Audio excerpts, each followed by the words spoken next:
Well, our current situation is still the same. We're still living in a service apartment. It's not home. The kids constantly asking about what's happened to their home. There's quite a lot of families still in hotels. We've been treated with contempt before the fire, during the fire, and after the fire. What they could do to help us in this situation is accommodate people or the families, survivors, and those that are evacuees from the surrounding blocks to be treated with more care and compassion and understanding. These are families, these are children, these elderly, these is disabled people, these are men, women. These people are humans and they should be treated with more care. Going into the 5th month, and kids are still in hotels. It's against the law, We've expressed concerns that these children should not be in hotels and these families should not be in hotels, and that they should at least be put into service apartments where they may have a little bit more room to maneuver. Councillor Chelsea has responded back and said that the service apartments are too expensive. Simple. The service apartments are too expensive, and that they are hoping that the people stay in the hotels up until December, and that's when they want to move people into a temporary accommodation. There's no way we can go from where we are to a temporary, only to be in a temporary for uncertainty of time, in terms of there's not telling how long we will be in the temporary accommodation itself. We're told now that lessons have been learned by the council, and they're extremely sorry for what's happened and everything. Frankly, their actions to date don't indicate this. Whatever is most convenient for them is what they will try and push through, and to hell with the consequences, and to hell with the effects that have on already damaged people. Mental health support in the area is an utter joke, to be honest. I think at the moment you can access 6 weeks worth of therapy, if assuming you can get yourself onto the waiting list for the therapy at all. The longer term support still isn't forthcoming, because the money that's been promised to the local mental health NHS trust hasn't come through to them yet either. It all goes back to how this matter has been handled. There have been other councils across the country that were placed in special measures for far less than this. And the only reason this council wasn't placed in special measures is because it's supposedly the Tory flagship. And my God, if this is the flagship, I'd hate to see a failing one, to be honest. I really would. Because God knows how it would have been handled in one of those. Something that shows clearly the ineptitude of the council and their lack of success in dealing with this problem is the fact that people are still coming to us to get food.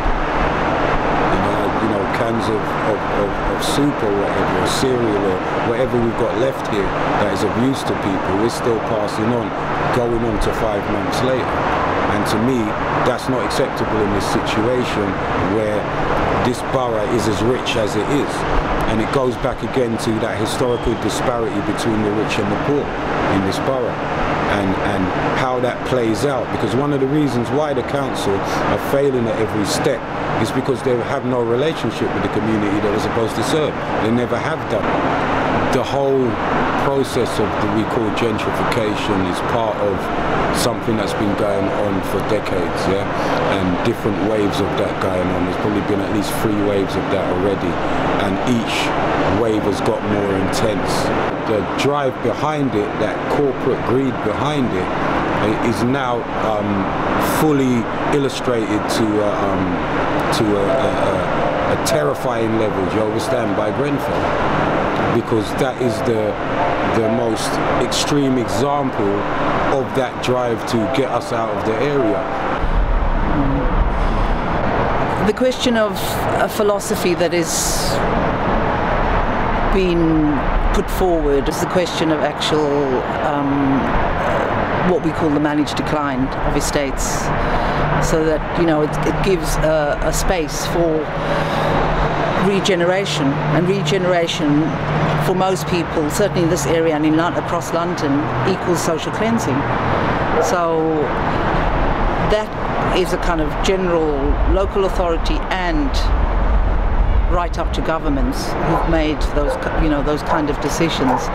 So managing housing on a local level and policies on a national level, I think, are both responsible for why we have Grenfell. We hold the local authority and TMO. Personally, I hold the local authority and the TMO responsible for treating us with contempt, negligence, and during and the aftermath there was further contempt and negligence. There seems to be no care, no duty of care from Kensington and Chelsea to their residents, sorry. So who I hold responsible for this tragedy itself is the Royal Borough of Kensington and Chelsea. They behave more capitalism than in terms of social, in terms of a fairer society. They're not being fair. They're not being fair to the residents of the borough. There are so many other blocks and buildings and neighbours and communities that are under threat and being managed by TMO still. TMO has treated us with contempt. TMO have and has neglected our building. They've neglected all of us as a family. They've neglected children. They neglected disabled. They neglected the sick.